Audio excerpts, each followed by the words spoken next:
konay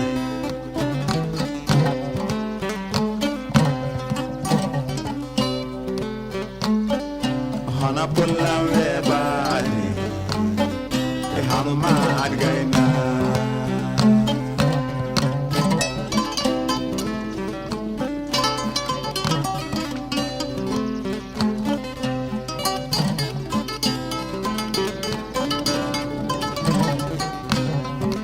Bolsiki nyalamo fuuda fof nani dum bandira fo nani dum gonan donc e katante leñol ngendi yanke darti yanke darto pamno yimbe gede no jaruno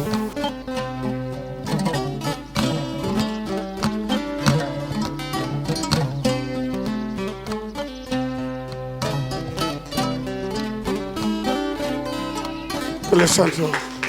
ko weltare mawde en tawi do bandiraɓe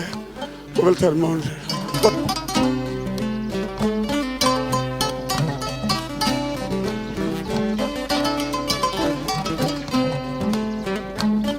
jamal hire mon banda men jamal hire mon jinnaɓe ɓiɓɓe badiraɓe suddiɓe israɓe jamal hire mon halfaɓe dinal faaɓe aada jamal hire mon gendiyankoɓe leñol haaliyankoɓe on calminama on juurama on ñagama duwaw on ñaganama Allah moƴere sikala wona majjere awdi lamde ko dalilu coñal moƴƴal so dundu fuɗe ɓerde ko ɗemgal ferto ɗum lelwal ɓerɗe ko haltidde yidde ko diidol so diidima e ɓerde junggo heɓata saka momta kala ko ndewɗon ha jiɗɗa ndewoɗa ko tinnate en tinnanɗa ko hoorema par ce que yiddema ko nden ko en direct Pin TV ɗo e Diomniaƴe e oɗo kikiɗe labaɗo labtuɗo mboɗo sikki jeese kucciɗɗon ɗo ɓeɗo sukaɓe rewɓe hatanteɓe leñol goto mum foof son daari ɗum ɓuɗon gandi ɗeɗo jeese e yesso Sénégal e yesso Afrique e yesso Europe e yesso futankagal e yesso pulaku e yesso ndimaku woni ɓeɗo joɗiɓe ɗo daraniɓe leñol jamma e jalawma subaka e kekide sikala ko joni joni garɗen koye katante leñol haaliyanke windiyanke dartiyanke dartowo pamno yimɓe gueɗe no jaruno ko wayno aadaji e ko nandi hen nde tawno dillere ko kadi ciftinoji yimɓe gurdam mumen e sangade jaam mumen heeɓa ko wayno awre puɗɗi magol miijugol keeri leyɗele ɗin musibbaji gonɗe aduna hande puɗɗi ko gila hanki aada ko hunde tawnani leñol en garde gendiyanke leñol en teddiniri haaliyanke leñol kedde waraɓe kedde heddiɓe o tawama hecci hanki o tawama hanki o tawama hande nde wonno so dundu fuɗe ɓerde ko ɗemgal ferto ɗum lelwal ɓerɗe ko haltidde so tawi en teddiniri hande oɗo kikiɗe Abou Samba Diop on mbaɗi ko haani on mbaɗi ko yooɗi on ciftori koye mon ndeke oɗon dartindo koye mon nde wonno Abou Samba Diop guindiyankoɓe men haaliyankoɓe men windiyankoɓe men dartiyankoɓe men ko ɓeeno wurduno ko hanki ko hande yo wonoy janggo kadi ya barke Allah o ɓooy en dusde ko ɗum tagui hande oɗo kikiɗe garɗen nder ɗo eɗen kalda e fuutankagal eɗen kalda e pulaku eɗen kalda e onon daraniɓe leñol siftorɓe oɗo wonko wawi wonde walla wonko woni walla on foti dolnede walla on foti daranede walla on foti haaldede on foti haalnede on foti mawnede min woni Kodda Pindi TV caggal mboɗo huccite ɓeɗo rewɓe fulɓe ɓe ganduɗa furankoɓe foof ne gandi golle mumen e darde mumen e nder Pindi TV e nder téléji e radio ji darteteɗe funagueji e hirnagueji eɗen janna kadi machallah baba men baba Abou ko babiraɗo moƴƴo ko babiraɗo tedduɗo ko babiraɗo dariɗo kadi ne darani pulago ko babiraɗo dariɗo kadi machallah darani leñol muɗum saabu Abou Diop hande kala ko tardini ɗum hande ko leñol mum tardini ɗum ala fof hande ko waɗani adu dak leñol makko ngol ala fof to yahani adu dak leñol makko ngol ala fof ko nanani adu dak leñol makko ngol wadde eɗen jetta Allah eɗen jettam wadde ono min mbaɗa ɗon tan ko belamma e hakkunde men e moɗon. Donc hande so on ƴeewi pular an pular mo kalton pular mo kalta an no wawi wadde différent ou bien wawi wasde wadde similaire e pular mo kalanmi min ɗum noon ko addata ɗum parfois espace to gonɗa to koɗɗon to wawi wadde déterminer en réalité le changement de ta langue.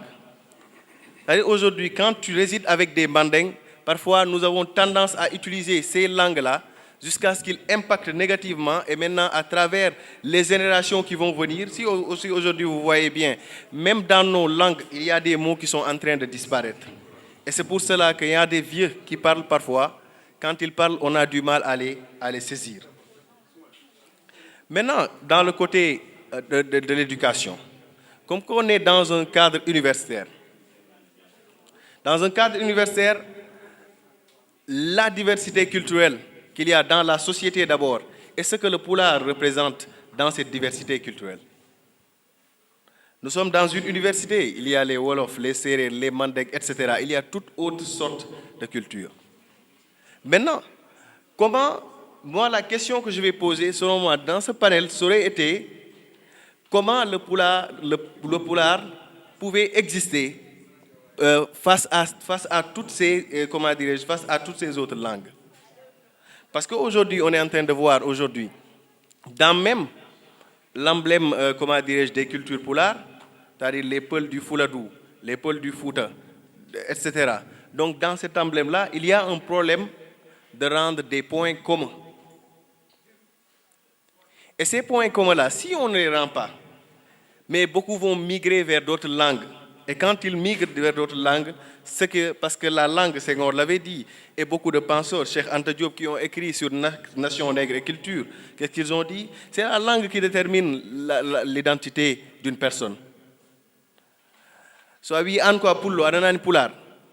Mais à force d'exister, tes enfants, ils vont parler d'autres langues. Et quand tes enfants continuent, toi, tu ne deviens plus un Peul. Pullo mo halta Pulaar, na pullo. Awawa wonde pullo halta Pulaar. Ça c'est absurde. Parce que déterminer, c'est ton identité. C'est comme si tu disais une carte d'identité. À des Sénégalais, il a deux cartes d'identité. Soit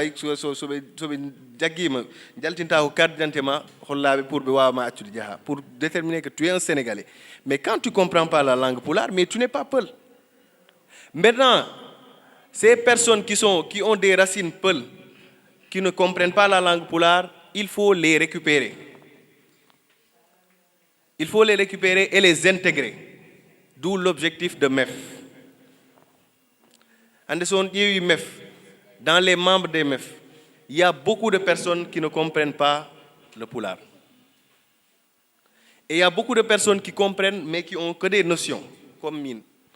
Je comprends le Pulaar, mais parfois les réponses deviennent des problèmes pour moi. Et ça, c'est dû par, comme je l'ai dit, l'espace géographique. Et je pense qu'il y a pour les personnes qui ont eu à faire la sociolinguistique, il y a Diop qui est là à côté. On a parlé de régiolecte, de sociolecte, donc des jargons, voilà, etc. Donc c'est parfois ce qui impacte en réalité, certaines langues. Maintenant, pour récupérer ces personnes-là, il faut représenter le Pulaar comme étant un symbole. Il faut que le Pulaar soit un symbole. Maintenant, pour représenter un symbole, aujourd'hui, il y a par exemple le monument, le grand monument de Dakar. Il y a d'autres monuments qui sont là. Il y a par exemple, il y a pas mal d'images qui sont dessinées. Mais ces images-là, ils représentent autre chose. Mais est-ce que les Peuls actuellement là, est-ce que les gens, ils ont mis des programmes, des mouvements pour rappeler aux gens d'où ils viennent? Parce qu'en réalité, quand vous voyez bien, les Peuls, ils ont beaucoup migré. Quand on vous parle de l'Égypte antique, on vous a parlé de la migration. On vous a dit que les Peuls étaient des nomades. Et ils le sont toujours. Parce que là, tout le monde a des aduna tawaton pullo. Joni hande enen, so tawi kala ko jaada e aduna tawaton pullo. Pourquoi, à Joni enen, on a du mal à s'imposer dans l'échelle culturelle? Pourquoi, hande, pullo, Sénégal, il y a plus de Peuls que d'autres ethnies? Pourquoi, hande, ce pullo nodi, on a tout le temps des problèmes pour réunir des gens? C'est soit sur deux choses. Soit, bien fulbe be anda, be ganda hore mabbe, ils savent pas ce qu'ils sont, ou bien, be gandinaka hore mabbe. Joni non, so tawi neddo andinani hore mabbe, il peut pas se représenter. il ne peut pas le faire. Donc le pouvoir doit être un symbole. Et l'avant-dernier point que je vais comment dirais-je, mettre, c'est comment éviter cette disparition. Comment éviter cette disparition? Aujourd'hui, un enfant qui grandit, par exemple, à Sédhiou. Je prends juste mon exemple. Un enfant qui grandit à Sédhiou. Je finis dans 2 minutes. Il a grandi dans un espace où on ne parle pas de Pulaar. Il a fait des efforts pour comprendre le Pulaar. Comment cet enfant-là a appris dans un espace différent, comment dirais-je, de son espace habituel à apprendre et la langue d'autrui et sa langue. Donc c'est parce que cet enfant-là, elle a eu une famille qui a insisté sur les valeurs culturelles. Et donc ces valeurs culturelles-là, il faut les expérimenter, mais il faut les appliquer pour faciliter la culture Pulaar. Donc, quand on fait appel au mouvement, je vais interpeller le président Ali, quand on fait appel au mouvement pour qu'il y ait, une réunion des Peuls, il faut aussi en profiter pour rappeler le Peul, il est qui? Il faut que les gens sachent ce qu'il représente, ce que veut dire un Peul. Parce que moi, je pense que quand quelqu'un a un complexe d'être appelé Peul, je me dis que c'est quelqu'un qui n'a absolument rien compris. C'est-à-dire, le fait que Biama ko apullo, ko dum problème ma ado hersa wiyede ko apullo, toi tu sais même pas ce qui se passe. Regardez les sommités qui ont été là. Ils étaient soit des Peuls, ou bien ils ont soit une mère ou bien des oncles qui étaient Peuls. Et ça, c'est une représentation qui est digne et qui doit être une fierté, une valorisation. Et pas tout, hein. Et donc, quand on me dit un Peul, il y a certains Peuls, ils sont trop fiers de ce qu'ils sont. Ces Peuls-là, ils sont conscients de ce qu'ils sont. Maintenant, ces Peuls qui se cachent derrière le rideau pour emprunter d'autres cultures, ces Peuls-là, ils ne savent pas ce que veut dire le Pulaar. Alors, pour devenir Pulaar, pour finir, il faut connaître ce que veut dire un Peul. Et quand tu ne sais pas ce que veut dire un Peul, toi, tu n'es pas un Peul. Parce que aujourd'hui, à l'ère de la mondialisation, ce n'est pas avoir un papa Peul et une mère Peul qui te met dans une culture. Non, c'est une connaissance parce que la mondialisation, et le Seigneur l'avait dit, le rendez-vous du donner et du recevoir, la mondialisation impose la connaissance de la culture. Et pour assister à ce rendez-vous du donner et du recevoir, comme Seigneur l'avait dit, il faut se connaître et s'affirmer et s'identifier pour pouvoir échanger et avoir le donner et le recevoir. Sinon, vous allez juste recevoir et vous n'allez pas donner. Et merci beaucoup. Assalamu alaikum. O tawi ko min puɗɗima panel o professeur Balde waɗi intervenir min won point goto gartanomi donc ko ɗon mi jarno ko woni tan ko en kaali ɗo haallaji kewɗi ko faati e pulaagu ko faati e fulɓe darde mumen no poti wonirde no poti waɗirde ko adi fof ko darde étudiant pullo hol darde mo foti darade kanko en tant que étudiant mais taw kadi ko pullo holko woni darde makko en kaali wonde kanko o foti fof ko adade jangude o janga o jogo gandal so jogimo gandal o daña cuusal mbiɗen so tawi o jangi o wawi o ala cuusal den jangde ittani ala sens so tawi a jogimo cuusal ne kono ala gandal ɗum kadi ittani ala importance en mbi kanko o foti ko wedde jungo o totta oya mo ganduɗa o ɓurani feññinade e jangde woni o jangani kalnamo holko kewi dusamo ɗoftamo mais kadi ka poɗɗo darade darde acteur développement ballowo communauté mum no yaari yesso en kaali mbiɗen pulaagu ene heewi valeur aji woni holɗum dignité ene waɗi courage e gueɗe kewɗe baaɗe noon ɗum ɗon fof eɗen mbawi wadde concilier ɗiɗon valeur aji mo ganduɗa pulaagu ene jogui ɗum e ko wiyete le leadership moderne ƴeewen ko joguinɗen ko e ko kewi joni ko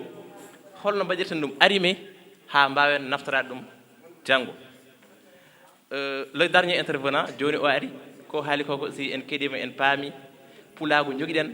pulaagu poɗɗen farnorade tomin battito kan haalde ko wadde félicité à nouveau mouvement élèves et étudiants fulɓe e ko mbaɗi ɗo ko weeɓani ko mbaɗi ɗo ko darde maɓɓe nde ponnodarade ko ɓooyi wadde ɓaaɗi ɓe paami ɗum jooni jokken darde nde ɗon ko yesso tan paaden inchallah mi salmini on merci. Question on comment l'élite intellectuelle fulɓe peut-elle moderniser le Pulaagu sans le dénaturer? Comment l'élite intellectuelle fulɓe peut-elle moderniser le Pulaagu sans le dénaturer? banda men min jogimi namdal ko holno jooɗori ɗon haa ɓooyi miiji ɗon oɗon poti teddinirde Abou Samba Diop e oɗo kikiiɗe Pulaagu taw koye nder ɗemgal Pulaar holko jiiɗon e hol mbawɗon teskorade mo hol haqqillaji mon gaddiri mo ha mbawɗon teskade mo teddinirmo ɗon oɗo kikiɗe en tant que gendiyande. Mon frère mi salminima mi jarnima an délégation ma fof dagananaɓe beltanama aussi ko adi fof baɗɗo important ko namdiɗa ko hollum ko gandal janggut tan d'abord en jangat bitten surtout ay mawɓe men hanki ɓe billino de mi haalɗo nane exemple Yaro Doro Diallo ko ɓe bindi ko ɗum ɗon ƴetteten mbaɗen ɗum moderniser sans pour autant weddade ko joguiɗen ko en jangi joni gandal kesal ari kamɓe ɓe bindi ƴeewen ko bindino ko e ko ganduɗen joni ko holko guittaten to mbatten ga mbatten to ha wawa wadde produit quelque chose ganduɗa hono wadde valeur fami donc à travers le savoir ɗon jahren mbaɗen moderniser l'élite intellectuelle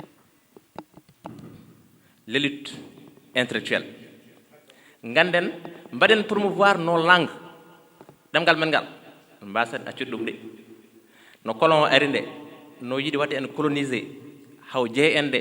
ko ɗemgal makko o addi totti en sen joɗimi ɗo katongo français alors que enen jogui ɗemgal men donc à travers ɗen gueɗe mbaɗen valoriser ɗemɗe men binden hen janggen hen no ceerno Mamoudou Dia heewi wiide ni son mbaɗiri noon tan mbiɗa sikki Allah wonde moƴƴo et sen mbaɗi conjuguer nos efforts eɗen mbawi wadde arrivé à ko namdiɗa ko wadde moderniser sans pour autant être déraciné. C'est ça. Prince, salam alaikum bandiraɓe, on calminama, on juurama. Je réponds au nom de Mokhtar Sall. Jeeyami toon cuuɗi men Matam e kaggulaɗe kagguɗi ɓuuri kayɗe ɓuuri jooliɗe. Mawnumi ko hakkunde Kanel Dabe Odeji e Wudduro Lewe Ndiaye Dankel Tamoroye. Donc kami ɓiɗɗo Fouta et avant tout kami ɓiɗɗo Pulaago. Je représente aujourd'hui l'ensemble des amicales de l'université Amadou Mahtar Mbow, qui est constituée de 4 amicales. Monsieur Prince l'a déjà cité. Je représente l'amicale de l'UFR SCA, Sciences et Technologies Avancées. Je suis aujourd'hui avec mes homologues présidents, mon cher Mohamed Moustapha Diop, président de l'amicale des étudiants de l'UFR Techna, et mon frère Bidou Ndioum, Mamoudou Diagne, président de l'amicale de Polytech Diamniadio. Il y a aussi notre frère de l'UFR SEC, donc, qui s'est excusé donc, de l'absence. Chers parrains et sa délégation, chers panélistes, et chers membres, ou mon très cher président Ali, à Diaram pour cet événement, et des homologues des autres MEF, que ce soit de l'ICAT, de Dagana, de l'ISEP, de Thiès, et de tous les étudiants de l'IAM qui sont là aujourd'hui. On Diaram, bienvenue à l'IAM. Mbiyetem ko Abou Gaye jeyam koto cuuɗi meɗen walalde jeyami noon koye délégation Abou Samba Diop Abou Samba Diop noon mo teddinirɗon oɗo kikiiɗe ko mawɗo amen laaɓi tati. Mawɗo amen to bange duuɓi, kono kadi ko mawɗo amen to bange jayndiyankagal, woni to bange journalisme, kono kadi ko mawɗo amen e fedde nde min jogii ene wiye lewlewal communication, kanko woni président fedde nde. E nder délégation makko omo ardi e sohnaaɓe makko ɗiɗo, Dieynaba Diop wondude e Rougui Sall. E nder délégation omo ardi hen e ceerno Abou Sy ko tergal e lewlewal communication, kañum halfina kala ko faati e mulgo defte. Omo wondi e Ousmane Makali, kañum woni secrétaire général lewlewal communication. Omo wondi e Abou Gaye, kalfinaɗo kala ko faati e juɓɓudi ma mbiyen organisation. Hamme Amadou Ly no fonno wondude e meɗen ɗo sabu dañde ɗum dese, ɗum jeeyi sababu en jiyanimo ɗo henna. Wondude to bange piindi média ene jeeya délégation Sali Dia, kañum woni kalfinaɗo kala ko faati e commercial e marketing e nder piindi média. Djibi Dieng woni caméraman kuccitɗo e mon ɗo henno. Janngo walla ɓaawo janngo so tawi ko piindi TV, so tawi ko 2S e Pular Acti, no waawi ko woni ɗo henno ko tawoye toon so Allah yanti hen. Ene wondi e délégation Abou Samba Diop Mboyri Thioune ko animateur e nder piindi média walla e piindi TV ma piindi radio fof ko gotum.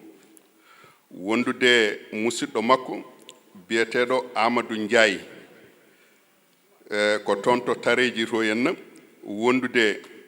Dada Sy, wondude Aminata Ba, wondude en kaali Dieynaba Diop Rougui Sall, wondude Kadi Sall, wondude Sadio Diaw, hay sinno tawi ko Diaw Diaw eɗen gandi ko jungo ñaamo e Daouda Dia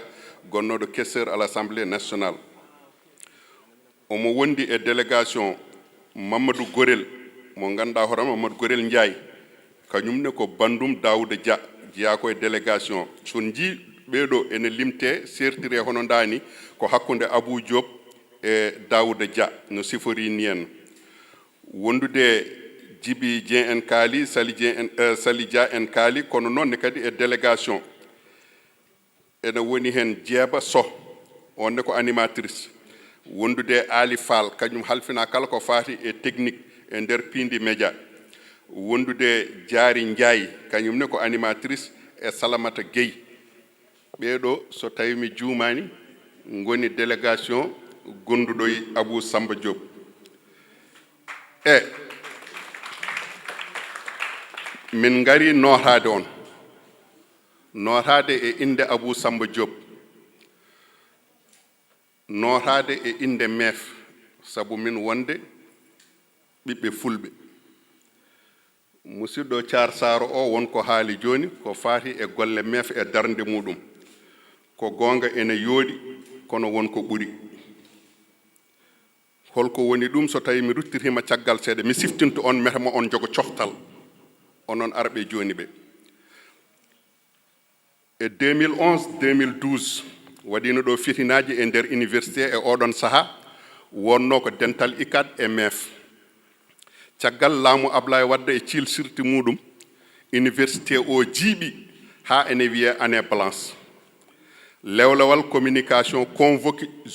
étudiant ji ɗi wonnoɓe MEF e wonnoɓe e dental ICAD. Siège amen wonno ko ɗo centre Amadou Malick Gaye on saha ardino dental ICAD ko biyeteɗo Amadou Sow hade muɗum fusde. Min jooɗode e maɓɓe caggal ƴeewde holko woni caɗele étudiant ji ɗi, holko ɓe nguuri, holko woni tampere maɓɓe, haa ɓe jaggirini en e université o ɗiɗo kareeli ɗeɗo bonande yinnode andude ɗum. Caggal nde min jewtide e maɓɓe hamin gayni, min degginiɓe min jehi to ceerno Madani Tall yo Allah ɓeydu gurdam muɗum. Min kaalani ɗum caɗele étudiant ji ɗi. Ceerno Madani wi wawa gasde convoqué étudiant ji ɗi on saha wonano 14 région kala région neldi étudiant ji ɗiɗi kono noon ne kadi haaɗani ɗon ɓe mbi yo tello e département ji ɗi gonɗi e sénégal kala département ɓeydi hen neɗɗo gooto minen fof min jehi to ceerno madani tall nde min jehi min jooɗi e kikiɗe oɗon tuggude e 16 heures ha minuit jamma kala étudiant tawanoɗo ceerno madano rokkima konngol nden woni nde étudiant oya wara heeɗo université ɗo yejjitino wiyatno anda ko Balla Gaye walla Balla Gaye 2001 non wona 2001 2011 mbiyanmi 2011 wona Balla Gaye ko 2011 on saha Bassirou Faye woni ceerno madane nde convoqué ɓe kamɓe étudiant ji ɗi ɓe jooɗi ɓe kaali holko woni caɗele maɓɓe e gurdam maɓɓe to université Cheikh Anta Diop nde ɗum gasi ceerno madani yaɓɓi koyɗe muɗum yehi ha université waɗi visité université o mumno didorno amphiji ɗi logement et tout kala ko woni ɗon ko étudiant foti jeyde foti hutorade naftoro ceerno madani yaɓɓi ɗon koyɗe muɗum yettodade e syndicaliste uji gonnoɗi ɗon e oɗon saaha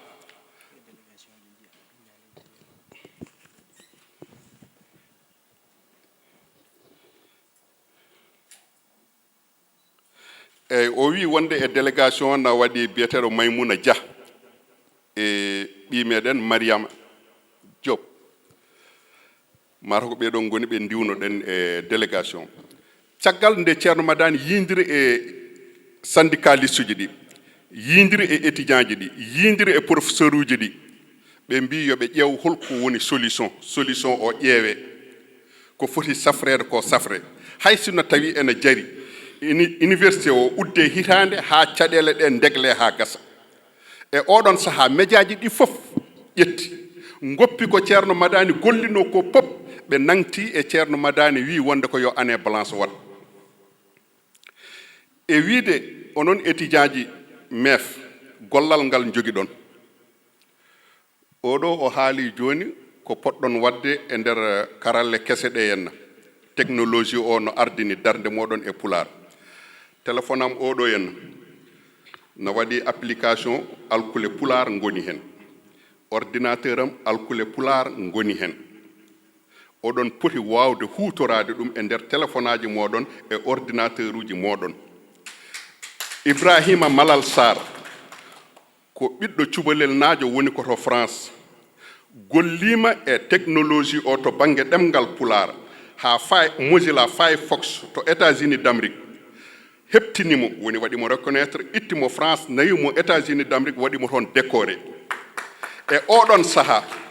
waɗi contrat hakkunde Ibrahima Sarr Mozilla Firefox wondude Alcatel ɓe jaltini ɗo ene téléphone goto ene wiye Philips walla Clips oɗon téléphone min mbaɗa jeeya e adiɓe dañde ɗum ɗo ndewo yaltinde waɗi ko ɗemɗe tati waɗi ko ɗemgal anglais waɗi ko ɗemgal ɗemɗe nayyi waɗi ko ɗemgal anglais pular woni deuxiéme hawsa e suwaliya on saha eɓe mbaɗa essayé ɓe jaltini 50 ujunere pièce ɓe mbi eɓe mbaɗa essayé mete ɗon e lebbi jeegom ɓe ƴeewa so tawi ɗemgal pular ngal na yaha walla yahata nde wonata lebbi tati tawa 50 ujunere pièce o gasi ha laaɓi cer wiide onon étudiant ji ɗi darde nde jogui ɗon nde poɗɗon gollude hande o koye karale kese woodi ko technologie o woodi oɗon mbaɗa statiji oɗoni e no ɗum wiyatno ni kadi oɗoni e statiji moɗon kono noonne kadi e nder statiji ɗi mbaɗa hon ɗi kutoroɗe he ɗemgal pular wona hollude ñantule moɗon onon sukaɓe rewɓe ene yooɗi ha maayi kono noon gollal moɗon ngal kollire ɗum gollal ngal woni windude texte uji moɗon e pular haalde ɗemgal moɗon e pular e oɗon sahande mbiyanmi 2011 min jehino minen ha min jettodiri e Sonatel so tawi a noddi ɓe dokkima répondeur wolof walla français mbiya mi nan ha wolof mi nan ha français ha Sonatel e hoore muɗum watti recrude yimɓe taw ko haaloɓe pular hay sino tawi ko pular modduɗo kono hande o ɗum ɓoccitima yeehi lawol muɗum waɗi ɗum ko revendikoɓe natti woodde won hunde won noon koko wiyete ko wona ene heɓire jam jam ala ko ma daroɗa kaɓonoɗa ɗum keɓa musidɗo Thiar Saro o ko haali ko to banggue technologie gollal moɗon e ɗemgal pulara ma jaafoɗon de haala ka nana juuta nde tawno jinmi ko profitde eɗen gondi ɗo e biyeteɗo Abousi deftere kamil pular o kamil alqur'anil karim ko kanko tafsiri ɗum e pular ha laaɓi cer ƴiyal e ƴiyal so tawi aɗa yiiɗi janngude qur'ana aɗa wawi janngude ɗum o pular o ha laaɓa cer o moni ɗo jooɗi ko kanko windi deftere ndemin mbiyata saggitorde pular woni dictionnaire en pular na waɗi ujunnaje nogas helmere 20 000 mots taw ko pular ɓolo kala ko cohluɗa hen no cohlirɗa e dictionnaire ni so tawi a majjirama konngol sa yihi toon tawa toon konngol ngol muulama yeeyama gasi étudiant ji tinani par ce que so noddama ngara ha o ruttiti o waɗi deftere wonde muula e lewlawal communication ene wiya mon guide bawɗo farayse mo wawa pular A en français A pular U en français ou en pular N baɗaɗo longel en français mbiya N so tawi a yeehi pular tawa omo wona N omo wona ŋa so tawi a ƴetti Y en français tawamo to en e pular omo wona ya kono omo wonta ƴeya firti ko nde ɗon deftere nde muulande gasi nde waɗa e français waɗa e anglais waɗa e arabe kala hen ko cohluɗa ka haal pular a wawa arabe aɗa wawa hutorade ɗum ka haal pular aɗa yiɗi wawde anglais aɗa wawi hutorade ɗum mbawɗa ko anglais a wawa pular aɗa wawi hutorade ɗum mbawɗa ko français a wawa pular aɗa wawi hutorade ɗum o rutti waɗa deftere wiyetede gila dawa dawi ɗum ko tarih fulɓe e iwdi muɗumen nde ɗon deftere nde muula fodde ujunnaje 3 ko muulano e pular fof gila pular watti windede ene muule defte fewde ñallagal hande nde min ƴeewi min ƴewdi min tawi ko defte ɗiɗi ɓuri marsude e majje woni kamil pular o e mon guide ɗeɗo defte ha ñallugue hande ngue ene namde hande o eɗen jaara e nde ɗo deftere tawi wiya wonde kala ko neɗɗo ene waɗa ko alda e communication ko zéro eɗen jogui sukaɓe meɗen ko animateur uji animatrice uji journaliste uji dilloɓe e journalisme tawi koye ɗemgal pular ndewani sesti ndewani hay formation goto nde ɗo deftere yaltina wiya jooɓaari jaydi yanke ko nde pular ɓolo jooɓaari jaydi yanke kala jiɗɗo hutorade ɗum ene wawi jokkodirde e lewlawol communication ɗo battidortomi ko onon meef étudiant ji e fulɓe kala ko cohluɗon to banggue mulgo ko deftere ko nde français ko nde pular ko nde anglais kala ko cohluɗon saggitade to banggue pular to banggue ɗemɗiyankagal to banggue kelmedi woni académie eko abbi e muɗum son jokkodiri e lewlawal communication on natti wonde mumɗuɓe on natti wonde majjuɓe on natti wonde wumɓe lewlawal communication ene udditani on en damal garon kala ko cohluɗon e oɗon fannu ɗo uddirtumi mawɗo Abou Samba Diop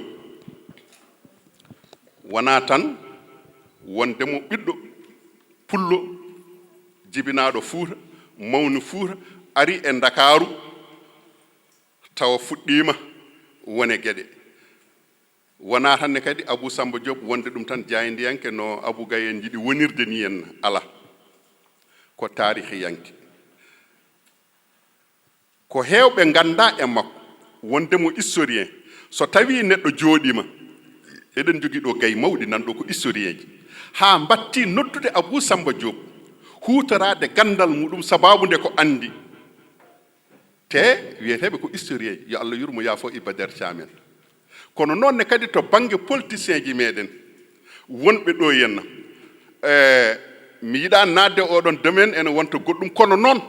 ko hutortoɓe gandal makko to banggue taarih to banggue histoire mo ƴettantuma ɗo henna e Sénégal gila 1940 o ƴettanma ɗo ene Sénégal to bange laamu tubakoɓe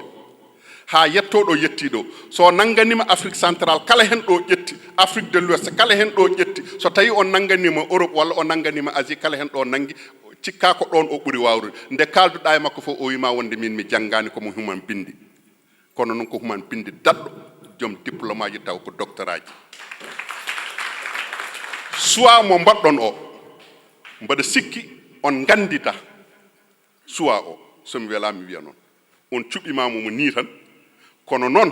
ko woni e nder makko ko won e moɗon ɓe ganda ɗum kono noon emin jetta gordi so mo ganda kañum woni sababu jeeyi jokkodiral ngal ha ɗum ɗo fof wawi dañede ene woni belam mam noon nde garmi ɗo nde saabu mi wonino ɗo nde gonmi ɗo nde koye saaha honorable député Moussa Hamadi Sarr kañum jogino goyeto sengo kañum nannuno kam ɗo kono nde garmi ɗo nde mi tawi ɗo baɗam woni Soumaré Kome mi tawi ɗo ne kadi musidɗam mo ganduɗa gila hanki miñam woni Kalidou Wade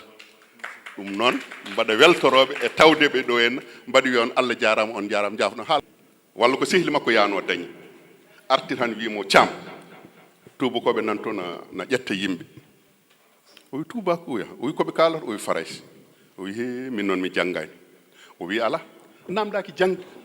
ay sa yeehi sa yettima question ngaji ɗi ene mbeeɓi sa yettima tan mawwiye comment tu t'appelles mbiyamo Thiam qu'est-ce que tu veux mbiyamo travail o wima nuit et tes jours mbiyamo tous les deux o wi ɗum kayne wi o fokkiti o yeehi o rangi rang ha yettimo o yetti han dare yesso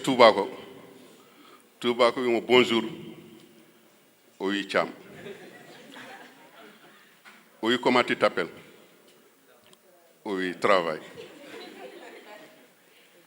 o wi qu'est-ce que tu veux o wi tous les deux ala wimo qu'est-ce que tu veux o deƴ wajo wimo toi là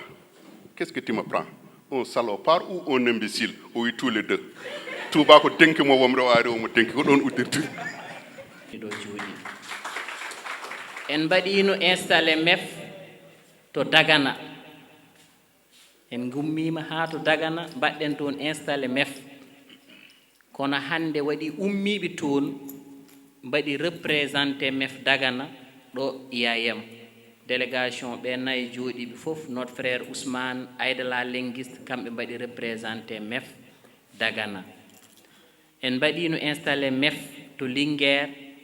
représentant président mumen boni ɗo woni notre frère Omar Sow MEF mbo Kafrine a ɓeni ɗo coordonnateur mumen ko notre frère Abdoulaye Sow ɗum fof ko ngam hollitde wondena hoko woni fandare nde hoko woni objectif o MEF ko ɗum révolution yen mbaɗ feere hane kay tala ɗo ɓiɗɗo pullo janngowo woni fof en gandodira gono neɗɗo goto gono famille goto jaggodira ngam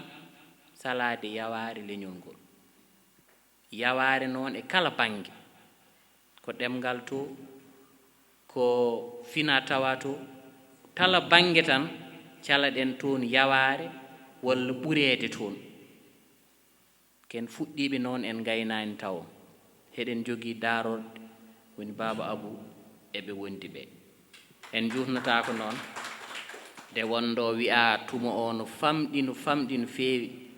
ina wawi tawa ko hande wonata dernier jour walla dernier rencontre walla dernier sortie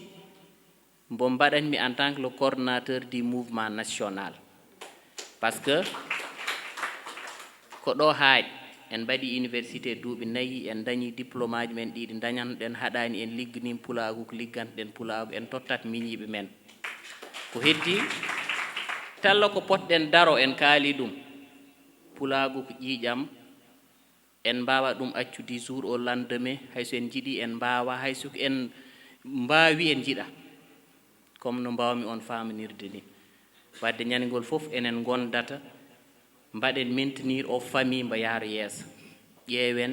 e ɗe darorde mawɗe tedduɓe ɓe ganduɗa gurdam mumen fof totti ɗum ko pulaago ala ko ɓe cohli e gurdam mumen so wona pulaago fof ko pulaago ɓe totti ɗum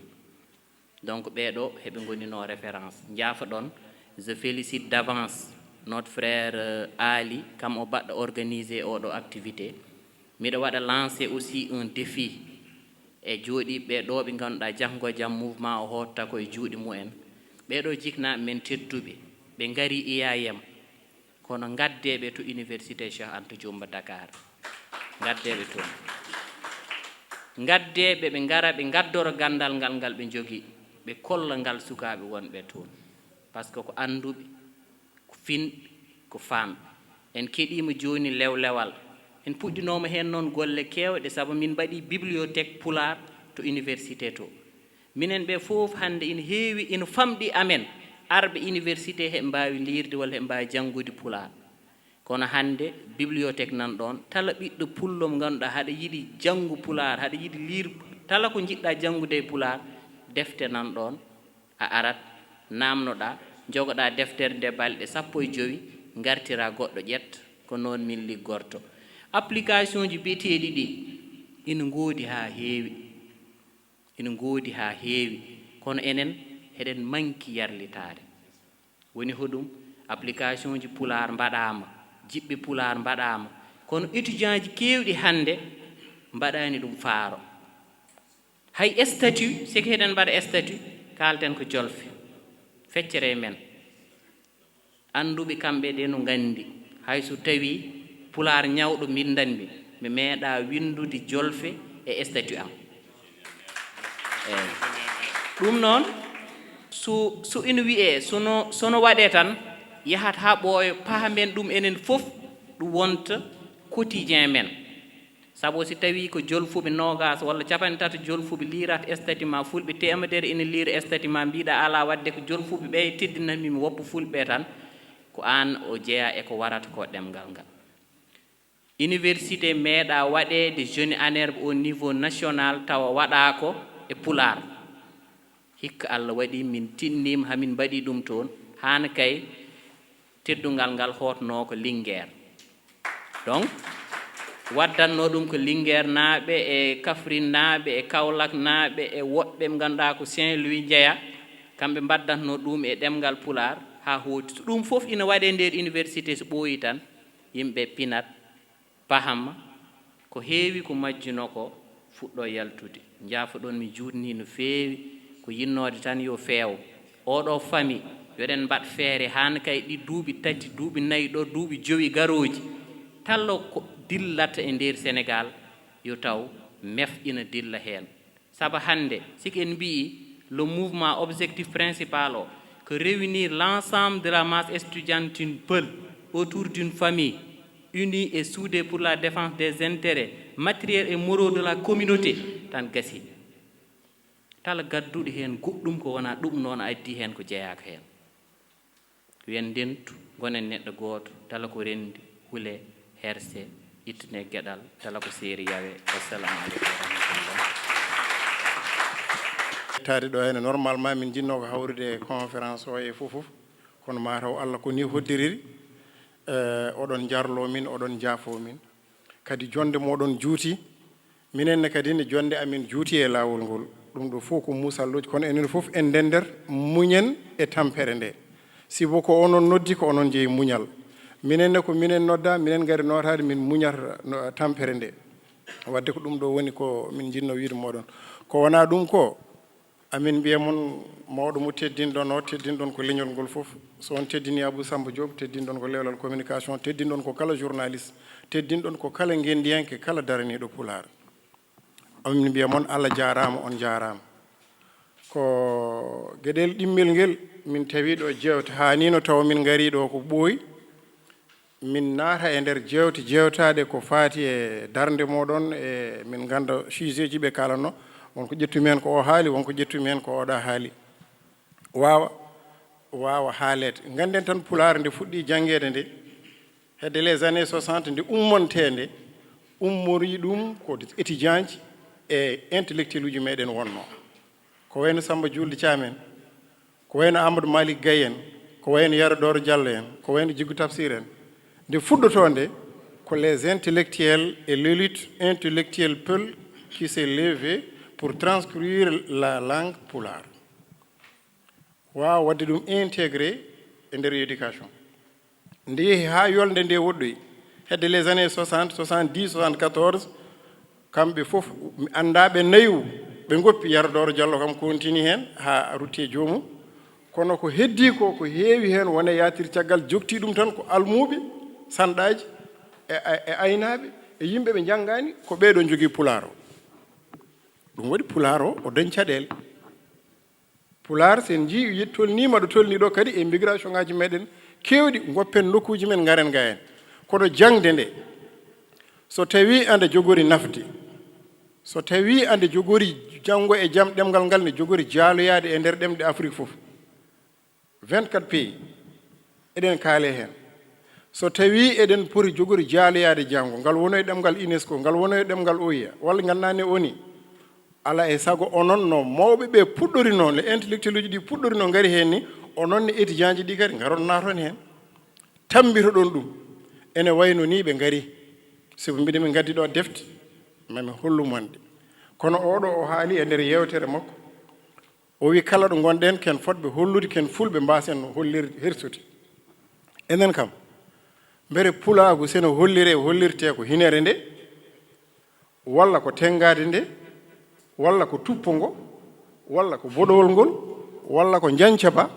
walla ko caaya ba walla ko paɗel mukke ɗe walla ko lastique ɗe holko so pulaar so pullo ene foti darade feññino hoore mum kala ɗo woni holko foti feññinde ɗon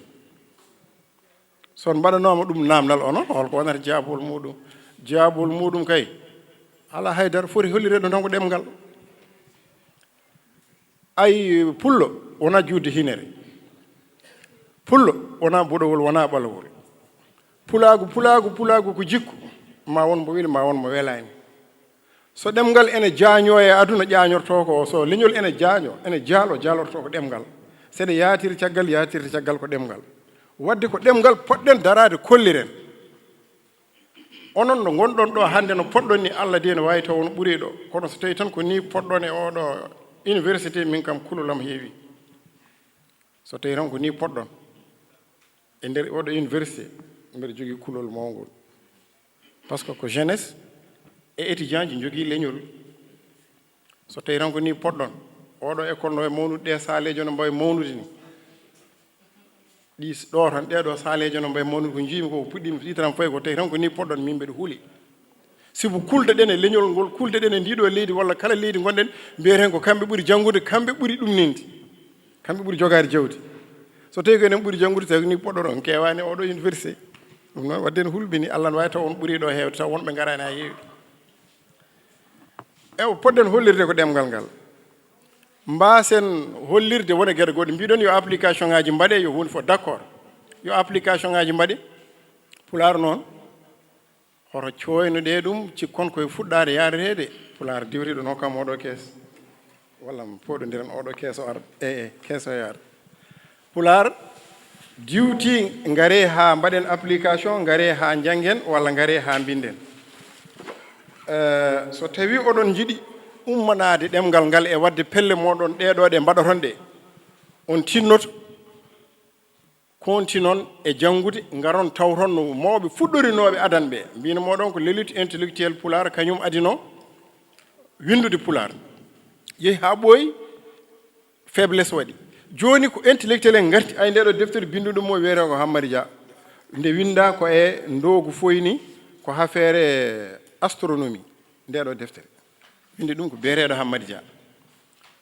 donc firti ko pulaar o yeehi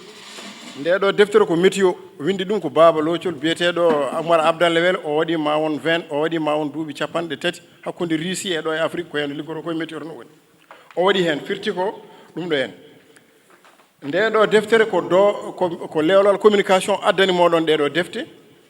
ko affaire saggitorde wiyete ko saggitorde ceekiri les dérivés des verbes ko tome 1 et tome 2 muula ko Italie ko lewlal communication kum ndeɗo deftere ko deftere journalisme windi ɗum ko lewlal communication kañum addani moɗon ɗum ɗeɗo defte oɗo kees defte muuli ɗum ko ɗanniyankoɓe Italie no Amérique valeur ma won hedde 300 walla 400 000 par ce que deftere fof jarata ko 7500 nde jarata ko ɗum ɗo hen ɓe mbi yomi tottu moɗon mef ɓe mbi yomi tottu mef 17 deftere wotere hen kala 17 yomi tottu président mef min ɓeydi hen defte goɗɗe ngari biyeteɗo Mamma Sarr waɗi kadi hen ɓeydi hen defte 4 goɗɗe woni météo o e deftere astronomie o woni fof on dañi ɗum ɗo e nan ɗo joni noon ko onon gandata hen ko nawaton ICAT ko nawaton ɗo en oɗo université ko nawaton IFAN président o nan ɗo en ɗum ɗo ko andinde mon application ngaji kadi so jeeyi joni ko wayno Google traduction o Ibrahima Ba en nan toon docteur professeur oɗo en e Diallo Moussa aɓen toon gollama hen ha heewi firti ko onon sukaɓe aroɓe lesɓe oɗo haali hen ɗo hen wonɓe haali président moɗon haali hen tilne kolliron ko gonɗon ko kanko ne mbaɗanonmo ko wi ko kadi ononne kadi mbajoɗon mo mbiyonmo président mef marso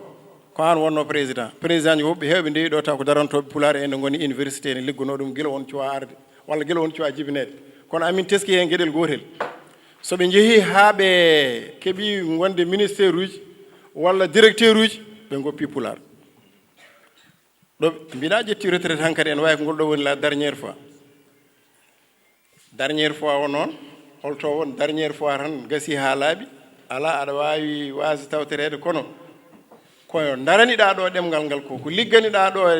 rendinde sukaɓe fulɓe yo jiiɗu koye mumen yo darano ɗemgal yo gardiɗa ɗumen ko sa yeehi ha woni ministre walla ha woni directeur tino continue ɗum toon holto mbare ɗum ɗoji ɗi ene heewi yimɓe meɗen soɓe jeehi ha batti ligga tan hankkadi e nder ko ɗon ɗemgal ngal lohata wadde tinnoɗe mbaɗon hen fayida garon gabbuɗon sukaɓe ɓe logiciel aji ene goodi kala fannu mo miiji ɗon e pular koko winda kala matière scientifique bo ay oɗo en docteur Falil Sy hecci hanki o lanci application goto ene wiye on wiyata hono mo ganduɗa application Stoch Arena ko un laboratoire numérique pour les sciences du hasard un laboratoire numérique pour les sciences du hasard ko waɗi o lanci application e logiciel o waɗi hanki hecci hanki université Nouakchott o waɗi toon ɗum ɗo ɗum woodi koye anglais et français et pulaar les mathématiques du hasard kanko omon toon ko mawɗo yalti ko Amérique wiyete ko docteur Falil Sy o ko bindowo e pulaar o ko docteur binduɗo oɗo ɗewɗe ko docteur donc tinnoɗe onon guila ɗo ɗo gonɗon ɗo kala ko windete e ko waɗete ko fof hoto mbiye ɗum ɗo windama mi windata ala gaare mbaɗe amélioré ko winda ko ɗum woni ko ɓamtata ɗemgal ko science windama hen Mamadou Salif Mbaye windi hen ha heewi kañumne waɗi science humaine windi hen ha heewi defte mawɗe plus de 500 pages walla 700 pages firti ko amin kirjina moɗon eko président mon hirjini ko eko ɓeɗo kirjini ko won ko ndiwmi hen ko heewi sinno wonano min gari ko hiiri mami natanno e toɓɓere nde wi les variantes du pulaar selon les régions walla ko way noon ɗo ha Nigéria mi anda holko quelles sont les causes ko waɗi les variantes ene gora nawa taw Fouta Dialo jiida walla linguistiquement wonɗo waɗata hen variante la langue pulaar est une langue vivante wona une langue morte wona kadi ɗemgal ngal gandanɗa hoore maɗa ene wawi ene jogui lakkine wonde gaddina dialecte Guinée taw serti e gaɗa ɗum wona lakkine par ce que allemand aɗa wawi naata nder allemand tan taw ko ɗemɗe ɗi sa yi est ɓe kan jiidano kaldata kono haɗani ɗemgal mumen winde ene jangge ɗum wona erreur wona ella kono noon min natata mi junnatake hen mbiɗe moɗon encourage moɗon tinnoɗon ɓeydon jangde moɗon tinnoɗon gandon ko onon représenté ɗo leñol ngol to banggue universitaire kadi diplôme aji mon no towiri eno jangde mon mawniri foof ko noon leñol ngol waɗirta espéré oɗon gandi mi waɗino ɗo yewtere wotere rawani jaafoɗon e haalde haala ko mbaɗimi mbimi Macky Sall no mama ɗo ene ministre nomi 13 ministre tan probléme waɗi par ce que walla o nomi ministére uji tan wiyama o jinggani fulɓe mon jingani leñol makko fotani wonde mbimi ala Macky jinggani Ablaye Wade nomi 14 ministres parmi les 4 ministères clés ministre de l'intérieur ministre des affaires étrangères premier ministre et ministre de la défense e nder gouvernement muɗum 14 ministres hay goto yiyani hay goto tinani hay goto haalani hen holko waɗi ɗum ko Abdoulaye Wade nomɗo o ko jolfo oɗo noon nde wonno ko pullo ɗum waɗi so nomi pullo wiye o jinggi kono wona jinguere ko compétence mabɓe tolni ɗon ay son janggi on mbawi on jogui diplôme moɗon koɓe gañi mon fof on liggoro ala ko mbawi hen ay ndeɓe calno ligguide moɗon gouvernement mabɓe laɓɓinima e leydi nanɗon yahani hay nokku moƴƴere Allah e moɗon on jarama e bandiraɓe musidɓe tedduɓe ko Ousmane Makali e en beltima no fewi e ñalawma hande o ene yonanno Abou Gaye haali ene yonanno ceerno men Abou Sy haali on nani ko Abou Gaye haali ceerno Abou Sy ko neɗɗo gando nawɗude gueɗe kewɗe e gandal Qur'an gandal français gandal anglais gandal arabe e pular ala ko welima sona pular en beltidima délégation fof sen liɓɓe kamɓe fof ɓe limtanome en jarani président men no fewi foɓɓandemo kelle ko dariɗo no fewi Seydou Sow jarama e darde ma rawane o noddi min amen ceerno Abou Sy hamme Amadou Ly yomin mbaɗa génie en nerve en pular donc ɗum fof ko woni ko ceerno Abou Sy wi ko hande won haalɓe haala application min téléphone amen waɗi wamma on 20 application fof ko pular eyyi hande ceerno Abou Sy en e woɗɓe darima hande pular translate ne woodi on jii hande pular translate binda en français wattama pular automatiquement binda en anglais wattama pular donc ko winda ko janga ko waɗa application ngaji banno ne keewi e ɗum ɗo des jeux vidéo e gueɗe kewɗe mbaɗama hande ko heewi waɗama kono hande ko no wirni ko wayni hen somin jii ɗum min coftata min kulat joni jaltinimi ko ceerno Mouhamadou Lamine Ly noddimi farba ngom nan toon joni ala farba haali déclaration ko ɗum go wuro Alpha haali o wi to gonda mbimi to étudiant ji wiɓe jangga mbiɓe o wi yoɓe tinno e ɗemgal mabɓe yoɓe tinno e diine mabɓe ɗum o wi kam joni ko jaltum ko donc ko diine men e ɗemgal men yaadata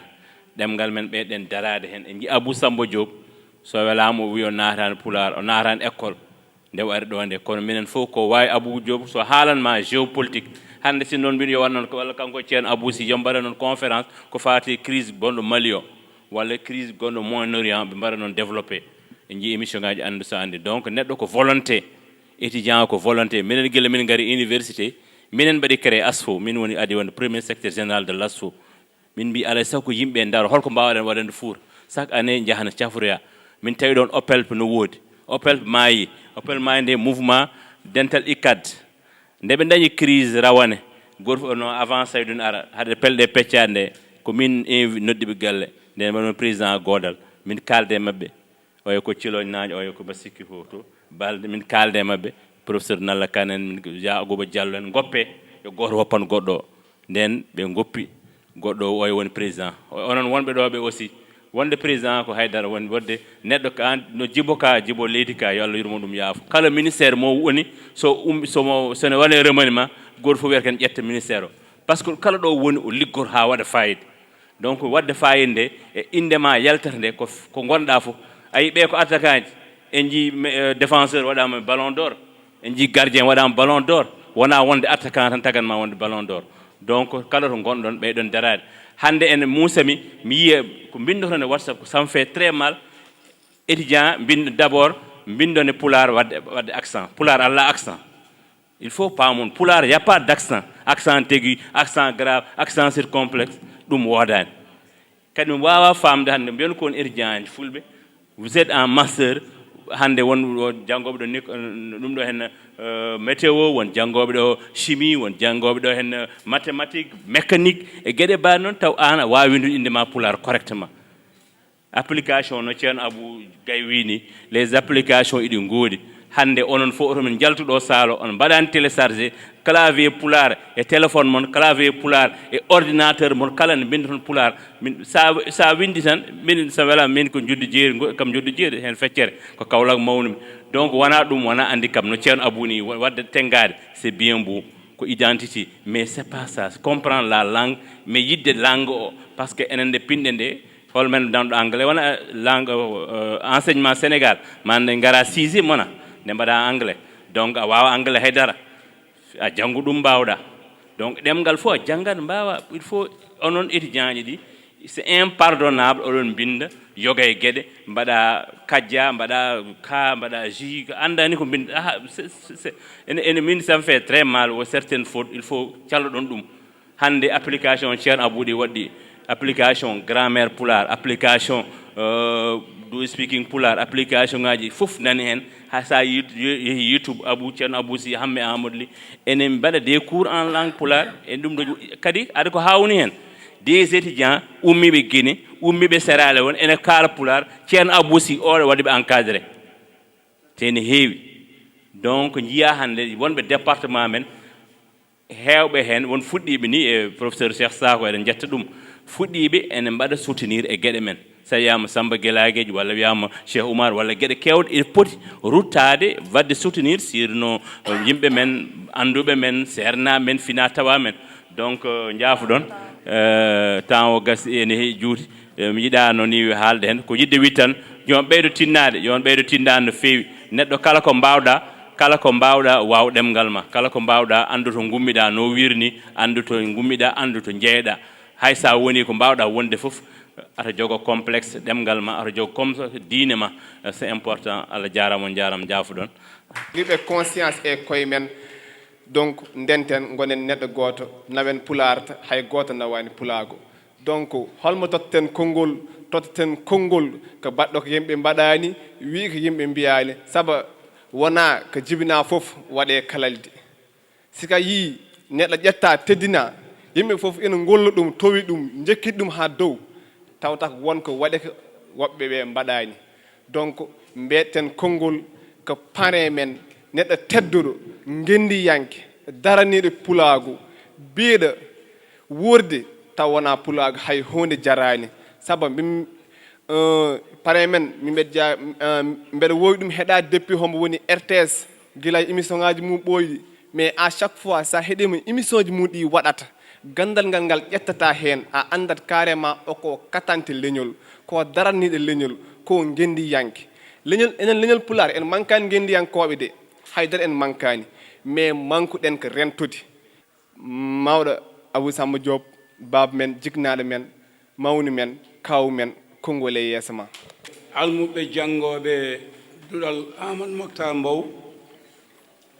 wonɓe sababu oɗo jamma ñalawma hande e denndangal jeyaɓe pelle biyeteɗe MEF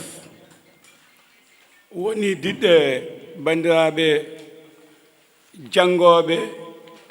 e duɗe jaaɓi hattirde tawi ko ɓiɓɓe fulɓe daraniɓe ko wiyete ko hono pulagu Allah jaama on jaama bandiraɓe mbaɗɗon e bismago mon he ko Abou Diop Pindi TV woɓɓe mbiya na wawno wonde Abou Diop RTS woɓɓe mbiya na wawno wonde Abou Samba Diop mo ganduɗa naati e pular walla jangini pular gila ko ɓooyi kono hade ko Pindi TV mbiɗon ko ɗum saabi on keɗima e présentation o dendagal walla ko ɓoyi hewde tawde Pindi TV tawaɓe jamma hande o e dow indam mbeɗe yetta Daouda Moussa Dia Daouda Dia mo ganduɗa ko kañum woni président directeur général Pindi TV Daouda Dia itti galle mo luwanno ɓesgu mum no huuto totti Pindi TV R+2 Daouda Dia yaltini ko ɓoyi capanɗe 5 e ko fayi million soodi kaɓirde radio e télé e internet ina yoɓa yimɓe ɓe caggal yettude Allah e julde ne laaɗo jigna men min lomtomo ɗo kanko Daouda Moussa Dia o tawaka jamma hande o oman yaade Farba Ngom toon to Agnam Jillu yo Allah nawɓe jaam attaɓe jaam kanko Daouda Dia hayso wonno ɗo ni e waɗaɓe présenté inde makko nane Sadio Diaw nanɗo ko jungo makko ñaamo Mama Golol Ndiaye nanɗo ko ɓiɓɓe mum ko jungo makko ñaamo jettanmo kanko Daouda Dia e Harouna Dia kanko gonɗo sababu o haa ko daña ko daña ko Pindi TV mbiɗon eɗen jetta denndangal personnel Pindi TV on keɗima haalaɓe ɗo ɓe arɓeɓe ngani ɓe ma en dokku goto e maɓɓe konngol e dow inde Pindi haala no wawno wonde no mbinomi nane Abou Diop fedde ɓamtore Pulaar mo Allah hokki fartanŋe e 1981-82 nde Pulaar jangguinirta saabu Allah nde ɓolo ala jobdi ala ɗo yaha kay nder Sénégal woni siikomo Canada e fedde ɓamtore Pulaar ciññini projet jeeya e yimɓe idiɓe jangguinande fedde ɓamtore Pulaar keeɓi jobdi min o e Aliou Demba Mbaye mo Lugge min jaami guurki koliyaɓe Aliou Demba Mbaye nawa hoore fonde jangguina waɗi réussite ɓeeta adda télé national jangguinoɓe 17 ndewi hen woni Pulaar watti yobde neɗɗo jangguinowo no wawno wonde Abou Samba Diop mo ganduɗa daranima ko wiyete ko adiɓe e haalde radio privé e 95 to radio Duniya no wawno wiyede Abou Diop Duniya no wawno wiyede Abou Diop gadiɗo windude journal Pulaar no windude bindi junngo haade masiŋaji yettade no wawno wiyede Abou Samba Diop mo ganduɗa pengal Abou Diop to Kermassar idi wadde cassette Pulaar jeeyeteɗo waɗa commercialisé tawi ko Tafa Ndaw sooda ujunnaji 35 no wawno wonde ha heewa mi hanna ɗo kono bandiraɓe mo yettani sababu yetta Allah en jetti Allah en jetti jignaɓe meɗen ene jogui ɗo wandiraɓe tato ɓe tawi ko présentation so yawti koɓe majjunoɓe ɓe gari hen ɗiɗo ko suddiɓe meɗen hen goto ko keyɗi men ko miñi men debbo gonɗo hakkude o ko Dieynaba wiyete ko Jooɓi yettete minen janguittuno Pulaar nadde jangde Pulaar komin ɓiɓɓe baaba ko joom suudu men mo tampinani en gila nde jangguete gila ala ko wooda gila ala ko joga ha yetti ñalawma hande o goɗɗo mo takkodiro ko Rugisal wiyete nde ara men nde ƴeewani wonko joguiɗen kañum ƴeewi tan ko yidde mum e aadi mum e meɗen so tawi ko jangde Pulaar wonno Dieynaba jangi Pulaar ene wawno taw ha joni ene janggina so tawi ko banggue radio ko saabi hande ko gila e radio Teccane ha yetti hande Rugisal dari hen jamma e ñalawma e subaka kikiɗe ko nder suudu mum machine mum fuɗɗa ina rewi hen ina jaggi hen ha ñallangal hande ngal mboɗo yetta Allah mboɗo yetta ɓe somi wawi jooɗade ɗo hande ko kamɓe muñanimi wona mboɗo wawi hande wona mboɗo jogui kono ko nde ala hay hunde woodaka nde goto e mabɓe meeɗa tampindemi to banggue dépense to banggue feeto to banggue koltu to banggue ñamde banggue yarde ha yettiɗo mboɗo yettaɓe mboɗo jaranoɓe mboɗani kadi ko kalanmi ko ɓe nawlani ɓe nanɗo cuusa nawlirde bawo kamɓe nanɗo cuusa nawlirde kono hotoɓe kul Allah kadi hokki kam fartanŋe ko ndesmiɓe ko fayi joni ɓe belditinaka ɓe tikkodirani ɓe meeɗa taƴodirde ko ɗum waɗi ko fayi ñallal ngal hande mi meeɗa suuɗade yaade e goto e mabɓe somi yontama ɗon e somi yontaka ɗon mi meeɗa suuɗade yaade galle goto e mabɓe mi wultiniraka ɗum mi dugdiraka ɗum ko ɗum waɗi ko fayi ñallal ngal hande goto e mabɓe fof ina jogue goɗɗo o joom ha tengte oɗo rugi jamma e ñalawma somi dañi mbuuɗo mi foti feccude o wiyata ko ya nawan sukaɓe ɓeya nawanɓe galle ɗum ko yettere Allah mboɗo yetta Khady Sall oɗo ko miñi ko debbo ko caggal leydi woni won teddule ɗe dokkimi e galle mabɓe he ko waɗa hen ko maha hen Pape en Siley en Hamidou Kalifone sikkete ko min waɗi taw ko kamɓe mbaɗe galle kono ko teɗugal ɓe dokkimi mbeɗa yetta Allah mboɗo yetta ɓe meeɗa nawlirde ɓe noon hoto kuli yo nawligol ne wawi feer taw ala dugo ɓe mbasa hulde ɗum e dow inde ko kalten joni ko e dow inde Pindi TV on keɗima présentation directrice marketing et commercial Sali Dia nanɗo omo wawno lomtade mi darde makko so tawi mi tawaka kanko heerdnimi e yimɓe he jawdi makko jawdam so mboɗo jogui somi ala somin piɗi o renata ko galle o no ndenirtumi ni jamma e ñalawma suba kikiɗe no mbaɗirtumi hen ni no waɗi hen jawdi makko mboɗo yettamo Allah jarama o jarama bandiraɓe mo yettani sababu yetta Allah oɗo jamma hande ko jamma e jammaji fiyannoɓe bawɗi wuttoɓe ndaalaji ne palona palton mbaɗa coɓtiji so e caggal eɓe kewi wiide hande ko jamma Allah kono hol jamma mo wona jamma Allah jammaji ɗi kala koɗe jamma Allah kono so bawɗi piyi kakki mbiruji sindiɓe ndaalaji wuttoɓe banañaji ne palona palto no mbaɗa cowtiji so e caggal sukaɓe heɓe ne jalano mbiya hande ko jamma Allah hande ko jamma Allah somi arta sababu o fuɗɗi koye Aman Ndiaye o Aman Ndiaye Baylo andira jeeya ko biddi walla dekole taweji o wondi koye Bawsal kamɓe Baw Kan kamɓe takkodiri nde ɓe goni ɗo eɓe mbawi eɓe jogui nde min ngala min mbawa min jogaki Baw Kan en ene jeeya ɓeccek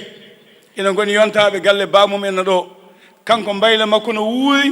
ɗon fottete ɗon ñamete ɗon yarate ata e bila nana ɗon kelle kuljinali gonanno ɗon belle maji ɗi gonanno Allah waɗi kanko Aman Ndiaye woni sababu gandumi ngaari deeɓe so yo Allah yurmomo yaafoma hanamo aljanna dokkonmo kelle o tuɗimo leppi leydi leydi tuɗimo leppi teddugal wiyete ko Ousmane Yero Moyel Sow ko gorko pullo sampirinajo tawi ko cannarajo mo Allah waɗi min guurde mum e teddugal ha wurte e jomum yo Allah yurmomo yaafoma hanamo aljanna o wiyete ko goonga hakkoɓe makko wonde goongiyante Allah waɗi Aman Ndiaye ko galle mum min potti kanko ngaari Aman Ndiaye hollodiri min ɓurti wondude sehilaɓe min dendi yidde min dendi fof kala ko pulagol ne yiɗi kala ko pulagol ne yiilo min jaada hen e foddeje teddugal e leñol dimol teddugol moƴƴol bangol fayida woni leñol men leñol pulagu o yiɗi ɗum jinmi ɗum min gondi hen sehilaɓe ha Allah waɗi oɗo gordi Hammadi Yerel mo inniri gordi Hammadi Yerel gordi Sow nde jibina e juuɗe amen yeehi ha tolni nokku o noddimi kanko ngaari o noddi Aman Ndiaye Baylo o noddi Alaji Moussa Alaji Ousmane Domboto ɗegole taweji o noddi Abou Amadou Samba Diaba guuɗo to beelel gawde Abou Dialalo Dia min jetti min jooɗi omo tiggu o wi Abou Diop mimi naam o wi o ɓiɗɗo mi hokkima ɗum gurdam e maayde so wuuri yo wuurane so ñawi safu so maayi ubbu ngaari noon konngol mum walta ladde de ceerno Samba Gagnata Abdoul Hammed Sade Djibi Moussa ceerno Samassa ñande fof ɓe jeetata ko jewte ngaari yewtanno hakkude makko wonde goongiyante o wiyete ko goonga mi haɓikino ɗon ma dañ ñalɗi goɗɗi jaaƴi ɗi mbawden haalde ko faate pulawu hande no faaɗi kanko gordi o ko kanko artime e ngal ɗo dingiral mi wawi naatde e jewte mi wawi naatde e dente wona anje mi wawa huttade caggal kanko nattinimi hen kanko wimi baaba sukaɓe meef ɓe teddiniri kam ɗo université mi teddinama Koupentoum somi yejjitani kono ngol ɗo laawol mi wi yoɓe teddinira tinno saabi Allah soɓe noddima ƴettu soɓe kaali jab ina wawno so wiyani noon ina wawno so wiyano noon son noddi kam no wawi mi ƴetta kaalon mi wasa jabde no calantomi woni yimɓe hewɓe ni o wurti kadi wimi saabi Allah soɓe noddima ƴettu jab jaha tawtoɗa kono bandiraɓe lawal laal yiti mbeɗo mum nde min naati amin jangga pulaar nde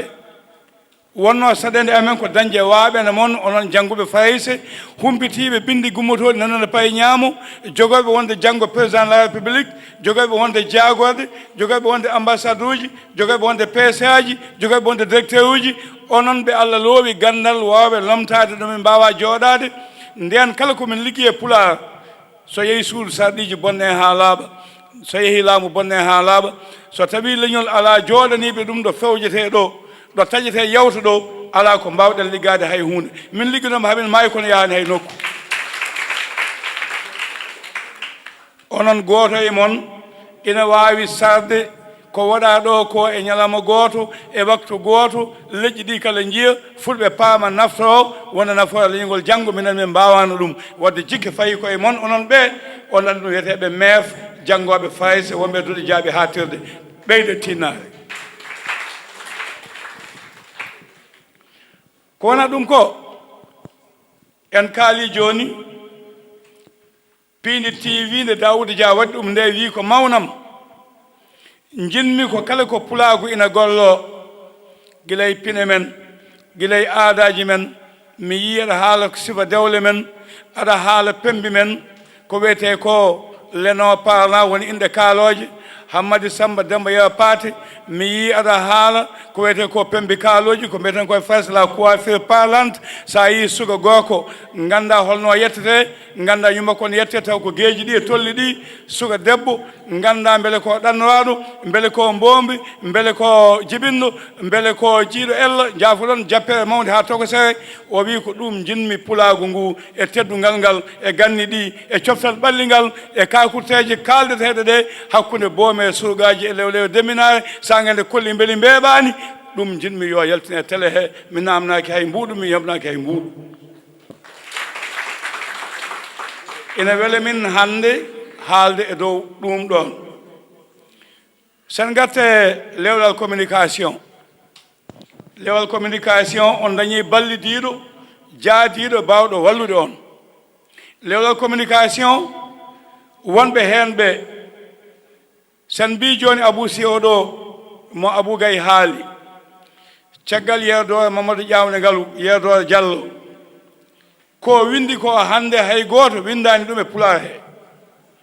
ko windi ko hande hay goto windani ɗum nde Abou Gaye haalinani deftere kamilu nde na waɗi kadi caggal mum kanko Abou Sy waɗi kele taw ko dande makko konngol arab konngol Pulaar ɓe janngani ɓe mbawa heɗorade kele ɗe gasi donkamo yo dartu ko dande makko mi haalta defte kaalaɗo jonde ko fate gandal mbew gandal koode gandal ko wiyete ko neɗɗo gandal safuuji ko wiyete ko dosde Abou Gaye haali gila dawa dawi ko haali sagitorde o haali kanko jogani min ko faati e bindol e mulgo e lewlal communication kanko Abou Sy oɗo Ousmane Makali joguiɗo docteur en communication gardiɗo tabal de communication ardi radio Dumga mo ganduɗa hande o jeeya koye amaka kawtal radio ji ɗi ganduɗa ko radio ji communautaire ina gollo golle joɗɗe baɗɗe fayida ko kanko e Hamme Amadou Ly mo ganduɗa yalti kañumne ko toon to setti ko jaydenke mawɗo jaydenke towɗo mo ganduɗa ɓe daɗaka hay saha goto kamɓe pulani min ndeɗo deftere jooɓari jaydiyanke nde ganduɗa siftini kam min o Abou Diop 91 92 somi juumani nde Ibrahima Moussa Gueye woni directeur sesti laamu Sénégal e ballal yersilla yalla yurmi ɗum deftere mum wiyetnode Sofa journal CRDI mo Canada ɓe mbi ɓe teskima Sénégal jaydiyankoɓe keblete koye faraysi kono ɓesguji ɗi kalata ko ɗemɗe gendije te jaydeji ngari te téléji e radio ji ngari yoɓe mbattu heblude jaydiyankoɓe e ɗemɗe gendi taw ko université Allah wallimi jeeyami hen Ibrahima Moussa Gueye so jeeyi sesti namdo ɗon kañum wonno directeur on saaha Ablaye Hamadi Sarr en Dieynaba Sow en Jalaluddine Ba en min jeeya e on promotion wadde min mi janggani farayse somi janggi jeynagal ko on banggue kono Hamme Amadou Ly Ousmane Makali ko dohowɓe hande to banggue jaydiyankagal fanniyankoɓe ɓe jaaɓi kadi ɓe dutti ɓe gatte men to banggue Pulaar ɓe mballa en no foti bandiraɓe heblaɓe sesti ɓiɓɓe fulɓe yoɓe mbimi ɓe kalta pulaar e radio ji e téléji kamɓe ɓuuri hewde e radio ji he kamɓe ɓuuri hewde e téléji he kala radio ngo jaaɗa e télé ngo jaaɗa so tawi gardiɗo wona pullo ko cukko ɗimmo walla ko tataw kono beele mo haala pulaar so tawi ɗum ko namdal ko ɗon jaaboto wadde emin jettaɓe kamɓe woppuɓe toon ɓe dañi teddungal ga e pulaar o amin jettaɓe koye leɗol communication ɓe jeeya nayi leɗol koni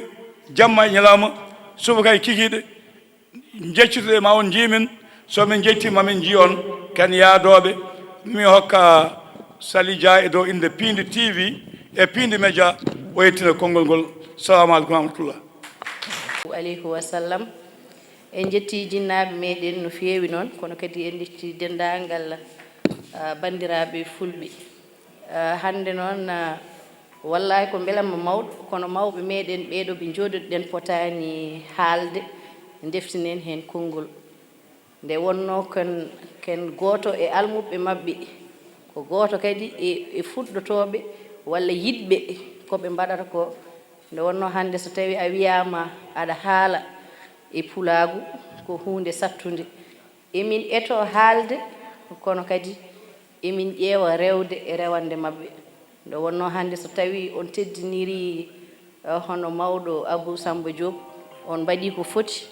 kono kadi on mbaɗi ko haani nde wonno so tawi hande kala dendagal bandiraɓe jiɗɗo pulaagu walla jiɗɗo kala ko faati e ɗemgal pulaar yiɗatɓe wawasde yiddeɓe hande hono kaw Abou Samba Diop hono oɗo Abou Sy hono oɗo Abou Gueye e oɗo Ousmane Makali alay sago a yiɗatɓe en jejjitta noon hono professeur Hammeli nde wonno ɓe mbaɗa e pulaagu golle baɗɗe fayida kala jiɗɗo hande farnorade pulaagu walla wadde ko ɓe mbaɗata ko alay sago a waɗat ɓe référence a waɗat ɓe daroggal emin jetta on no feewi noon nde wonno hande so tawi wiyama étudiant ji tan eɗen gandi eɗen ɗamini wonde hunde nde wonno neɗɗo janguirta ko andude so andi kadi yiɗi ko nafde yiɗi kadi ko wonde wadde janggo e jaam so tawi min ɗamini directeur uji walla min ɗamini ministre uji walla min ɗamini président ji hande min ɗamini koye moɗon onon ɓeɗo étudiant ji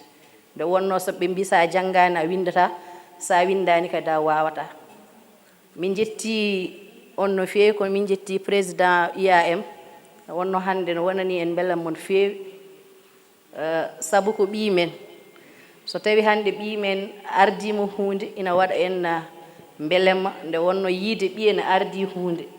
mbe sikki neɗɗo fof ko ɗum woni ko jiɗɗa ko tawa bande en ne jiɗanma ɗum so tawi a woni dillowo e pulaagu a woni jiɗɗo ɗum a yi bande walla miñe walla mawne ina farnori ko parnoriɗa ko tan wonat belamma e ma kono emin jetti hono Seydou Sow ɓe kaali ɗum ɗo naane nde wonno ɓe mbi so tawi Seydou Sow en hande jalti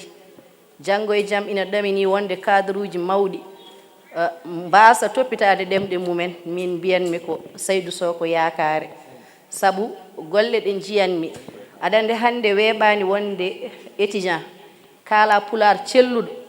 binda pulaar laaɓɗo cer eɗen jiya ɗum e makko kanko Seydou Sow en bismimamo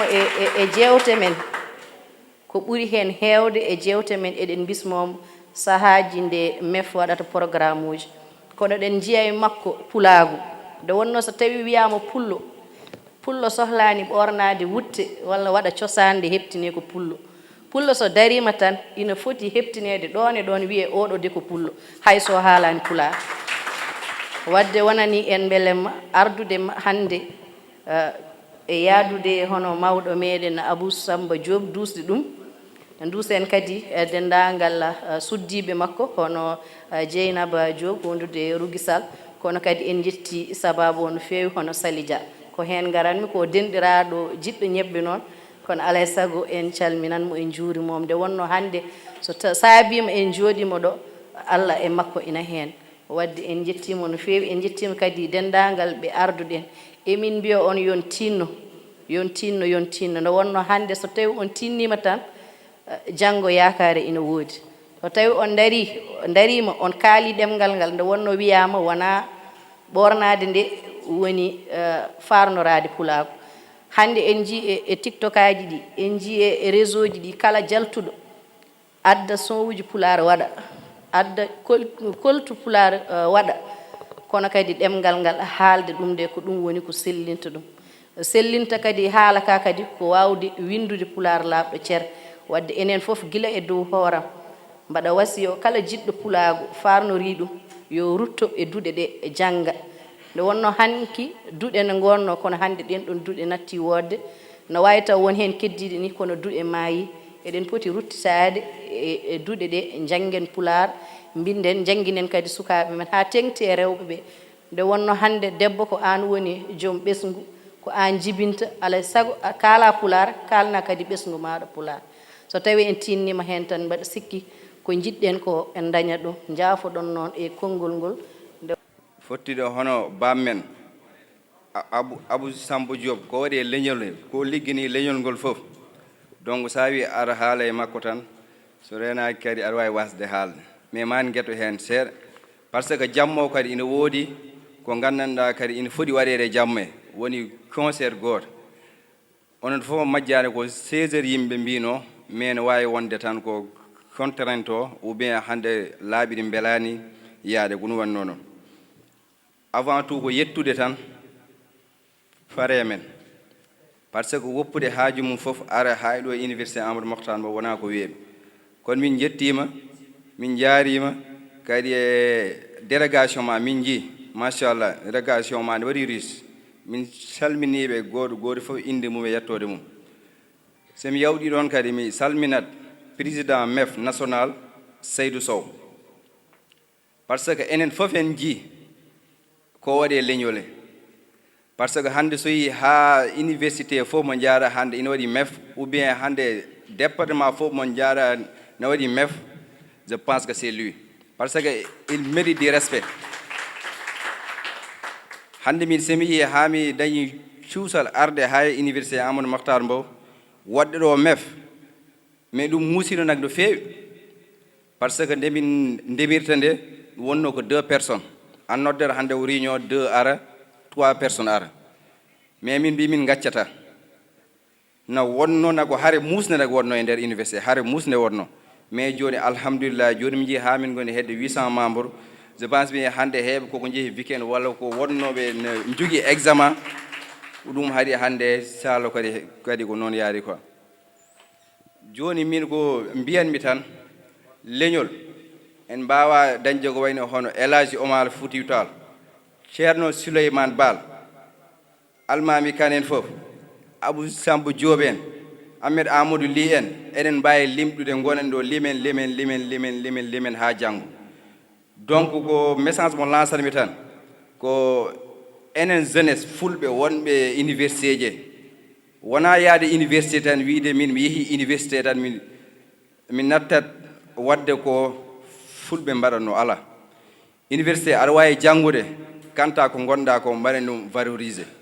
ali sow vraiment que neɗɗo teddo neɗɗo dareɗo kaɓantoɗo pulago kala saya kala jamanu par ce que parfois haɗa yeehi won activité ji kañum goto dogata hen minen parfois o yetta amen yeccito yetta hay goto mais o hay lawol gotol o accani o woni hen ha ɗum ɗo foof wawi hen yobtode donc eɗen mbiyon tan Allah jarama golle ma jooɗi peewi jokku golle kadi hemin wima tan ɗum ɗo woni seeɗa par ce que pulago jaare ko ɓuuri ɗum en beltanima kala goppoɗo temps mum ari ha ɗoyete pour wadde assisté e oɗo panel e guilay parrain men ha président mef national ha président mef uji goɗɗi fof kala mef wawi wonde e nder département région commune onon fof on beltanama oɗon mbiya tan jaggene pulago tennoɗen ndenten gonen neɗɗo goto inchallah beelma pulago wawa yaaru yeeso j' espére que sen ndenti tan enen fof en kaɓanima pulago ma ɗum wawa yaaru yeeso on jarama mbiyen tan heddi ko inchallah ha to continue en ɗum merci beaucoup on jarama inchallah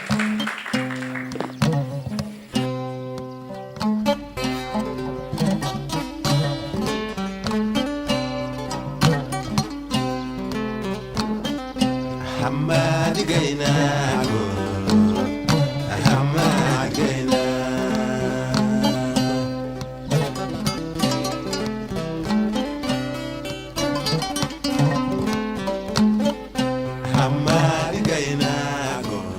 assalamu aleykum bandiraɓe fulɓe yeeɓoɓe Findi TV mi salmini moon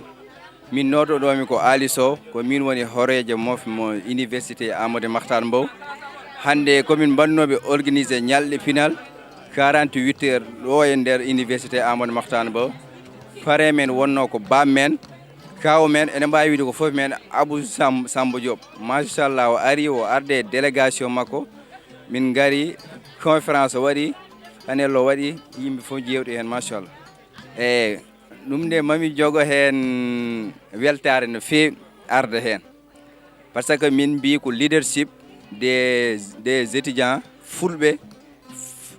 actuellement ɗo gonɗen ni c'est à dire enen étudiant ɓe gandanɗa koye nder université ji goni no jangga holɗum mbawi holɗum woni darde mabɓe e monde mo gonɗen actuel ɗum nag mi wawi hen wiide étudiant o 21e siècle ina wawi hen darade ko heewi ngam wona tan yaade université yejjidde ko woni ko ɗum wona lawol kadi sa woni université kadi ko gonɗa ko a farno ɗum étudiant o kadi ina wawi jippoyade ha e guure men less walla e ene gandanɗa ko ɓen goni e gaynaka walla ko wayi hono université o momin goni ko université mo gandanɗa ko université fewnoɓe ko heewi par ce que la fois passé on jiimi mbaɗi ɗo exposé mo gandanɗa ko Uniport étudiant ji hewɓe hewni ko gandanɗa ɗum nag min ñaago tan leñol ngol yo wallu kode étudiant ji fulɓe ɓe kañum en ha mbawa dañde appui ngam fewnde ko heewi par ce que ñande ay mbiɗa haaldanno e étudiant ji mbimi enen pourquoi pas en yewɗata ko gandanɗa so naggue ma so majji tan a wonede application tan ganduɗa ɗo naggue ma ko woni e ɗum kadi ina wawi wonde heddi tan ko accompagnement. Donc depuis quelques jours on travaille sur la réussite de l'événement. On a vraiment dur labouré et tout fait pour qu'aujourd'hui, cet bel événement soit une réussite. Bon oui, comme Ali l'a dit, on a plutôt parlé sur le leadership des étudiants Fulbe. Genre, je ne trouve pas de mot en français pour dire Fulbe, parce que je vais dire Fulbe, parce que c'est ce qui se dit même dans les dictionnaires français. Bon, je pense qu'aujourd'hui, ce qu'on a plutôt appris, c'est que les panélistes ont plutôt mis l'accent sur la confiance des étudiants Fulbe. Parce qu'on voit que beaucoup d'étudiants ont le complexe de dire que moi, je suis Peul. Je suis Peul. Alors que ça devrait être une fierté au lieu d'une honte. Je pense qu'ils nous ont plutôt aidés à regagner encore plus confiance en nous, en disant, en nous assumant devant tout le monde qu'on est Peul. Assalamu alaikum baba. Mune min jinno tan ko rokkudemo ɗum kado mo gandanɗa min jinno ko hollide étudiant ji fof ko ɗum haadi min nanguino ɗum ha yimɓe ngara e concert. Allah waɗi joni a rokkiri gantu min jabinima kadi gantuma par ce que kon mawɓe kadi ina woodi ko gaccuɗon garɗon ɗo min jabinimon gantu mon joni na ɗum ko étudiant ji fulɓe ndenduno mbaɗanma o tableau min jii ko mbaɗanɗa e men ko no feewi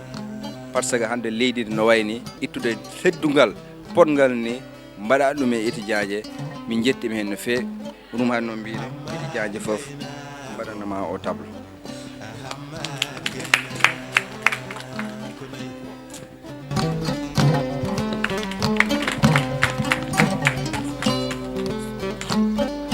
Hana pullam